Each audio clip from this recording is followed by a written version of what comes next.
Hi, this video is coming through to discuss different philosophies and ask some questions, make people think a little bit about the different philosophies. It's specifically questioning OSHO and also Desteni productions. Okay, the first thing I'm going to talk about, if you go to my videos and you go to my favorite videos, there's a video called the prayer study. This video discusses a study where it took 12 people. 6 of them were prayed for by different religious faiths. 6 of them were not. The 6 that were prayed for had less complications, better recovery time, and better healing rate, and better mood scores. All 4 came to pass, and it was a double-blind study. Neither the doctors nor the patients knew who was prayed for. Only thing they got, the people who were praying, were pictures, I believe, and a name. So they were praying to their God for this person, and that person had all those positive effects. Now, if we can see through scientific proof, they did this a couple times and actually proved it through experiments, experimental science, not chemical science, but experimental science, that this is actually a fact. Why would these, I guess, different philosophers who are supposedly trying to help the world, make us realize we are all one and equal, try to take that power away from us of believing in a higher being that is actually, can actually have an effect through our prayers and through our devotion to it. This is another, I guess, just question I have for them. So the other thing I'm going to talk about, in The Secret, it talks about how the universe provides for us. And so you think of something and you ask for something, and then it manifests itself into here. Now people will say, well, that's our subconscious that's doing that. It must be this universal subconscious, nameless, faceless being that is doing that, that is intelligent and is all powerful. That's a definition of basically a God, or a supreme being, or the divine is all intelligent, all powerful, and can do these miraculous things that when we interact with it. Here's another question. I hope that makes sense, but here's another question. In The Secret, the movie What the Bleep Do We Know? They talk about the universal field, and the universal field is something within every single being, every single person, and it is self-aware consciousness, governing the laws of nature, the most powerful force of energy within nature, and it's within everybody. Now, it's 100% self-aware. Now, we can see us as individuals aren't necessarily 100% self-aware, but there is 100% self-aware consciousness within us. So number one, there must be 2 beings within us, one being us and the other being this 100% self-aware consciousness. And number 2, there must be a self there for it to be self-aware. So there must be this being within us, God existing in your heart, aka, must be self-aware, governing the laws of nature, and must have incredible amounts of energy that is the highest source of energy. Okay, number 2, OSHO talks about love is awareness. Now that may be one form of love, but to me love is between 2 entities, and there's a lot of forms of love. We only have one word for love, so maybe he was talking about a different form of love.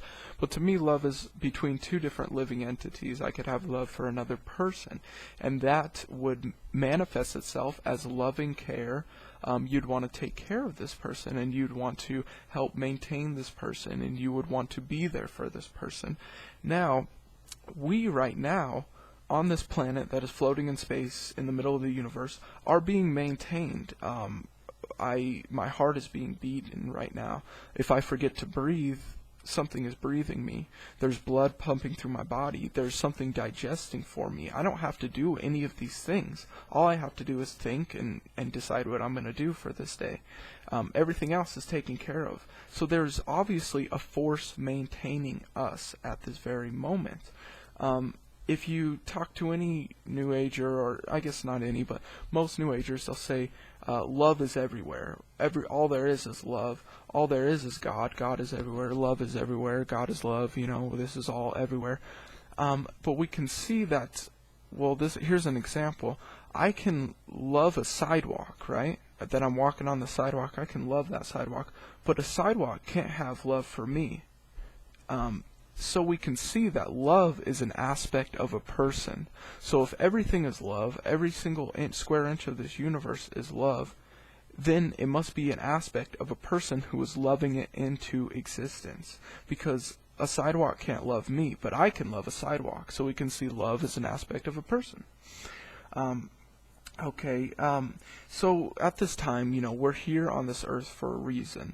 The people who are watching these different videos, OSHO, Desteni Productions especially, they want to help the world, they want to save the world, including all of us. We all have that in our heart, most of us anyway, to help the world, and these people are looking outside the box. They're not looking into the mainstream how to do it. They're looking outside the box. They have these different ideas.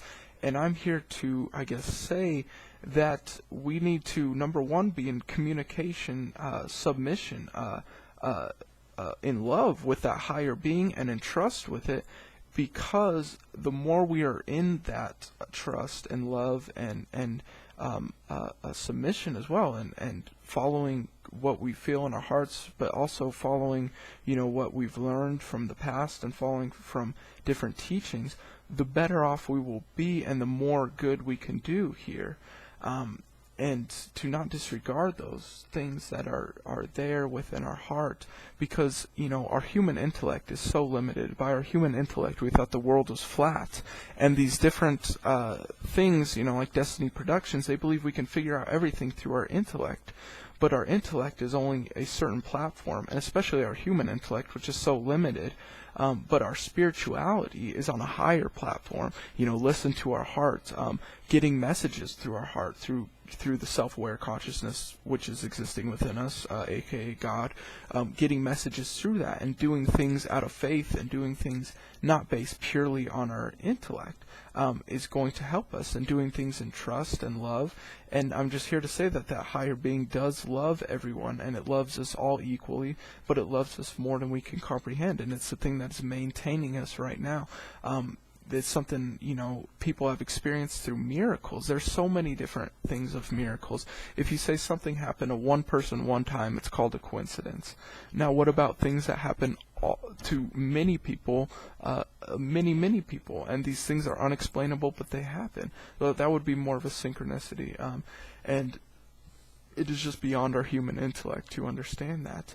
And most of this stuff is beyond our human intellect. And we can't necessarily save the world by that, but we can save the world by listening to our hearts and listening to our hearts to see what, God wants us to do for this day, and what He wants us to say to a certain person to make that person feel better and make that person feel loved, and what He wants us to do.